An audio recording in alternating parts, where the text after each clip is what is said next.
Alors, ce qui me touche le plus, à l'IAE, c'est l'égalité des chances. Je pense qu'on a tous, la nécessité de rendre accessibles, les savoirs et maintenant, je suis aussi, responsable de cette, transmission donc je vais aussi aller dans ce sens de l'égalité des chances. On a démarré cette formation, on était tous avec des bagages différents, des expériences différentes. Aujourd'hui, on est tous là, on a tous réussi. Chacun a apporté sa pierre à l'édifice. La réussite pour tous, je pense que c'est clé.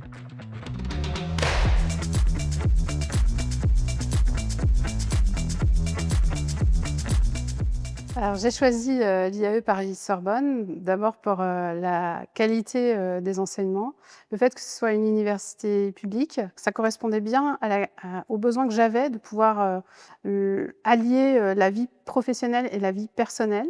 Donc j'ai travaillé, heu, dans ce master en hors temps de travail, le soir, en distanciel et en visio et donc ça a vraiment été, une belle opportunité pour moi. Je n'aurais pas pu le faire autrement. Que je cherchais à la base, dans le cadre d'une reconversion professionnelle, une formation à la fois reconnue, avec une bonne notoriété, qui mêlait à la fois apport théorique et apport pratique. Et donc c'est ce qui m'a orienté vers cette formation qui était possible de suivre en même temps que mon travail.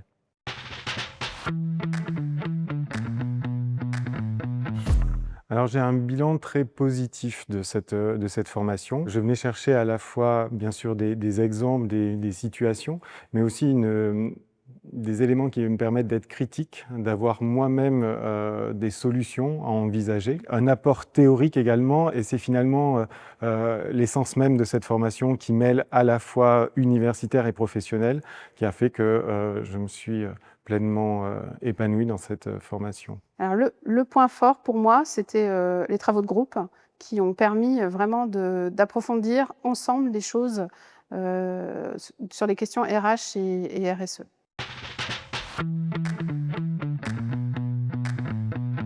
Avant, donc j'ai eu une carrière dans la fonction achat, dans une entreprise de cosmétiques et puis finalement, arrivé à la quarantaine, qu'est-ce que je veux faire des 20 prochaines années de ma vie? Et donc un choix de réorientation professionnelle et donc j'ai pris un poste en RH et en même temps, j'ai suivi cette formation. Aujourd'hui, je suis responsable du recrutement et des relations écoles, donc pour cette même entreprise et je me sens, après cette formation, avoir les armes pour aller sur d'autres métiers aujourd'hui au niveau de la fonction RH. On sort de sa zone de confort, on se remet dans des études. Ça a un côté à la fois peut-être un peu perturbant, mais tellement dynamisant et ça, je crois que c'est essentiel dans une carrière professionnelle. Alors je suis toujours dans la même structure. Par contre, j'ai changé de poste, j'étais responsable de formation, maintenant je suis chargée de mission au niveau régional et entre autres, j'accompagne, des transformations managériales et au niveau des organisations dans le champ des solidarités. Je pense que ce parcours m'a donné des ailes et m'a permis aussi de prendre du recul et d'aller sur, des perspectives que je n'imaginais pas, qui sont, celles aussi d'aller peut-être, continuer vers une thèse. Donc je dirais tout simplement fonce, ça vaut le coup. Et alors moi, je dirais qu'on aurait peut-être sans doute, 10 000 raisons pour ne pas y aller et en fait, faut oser, faut y aller parce que c'est vraiment un moment et un chemin qui est vraiment intense, mais qui donne énormément de perspectives.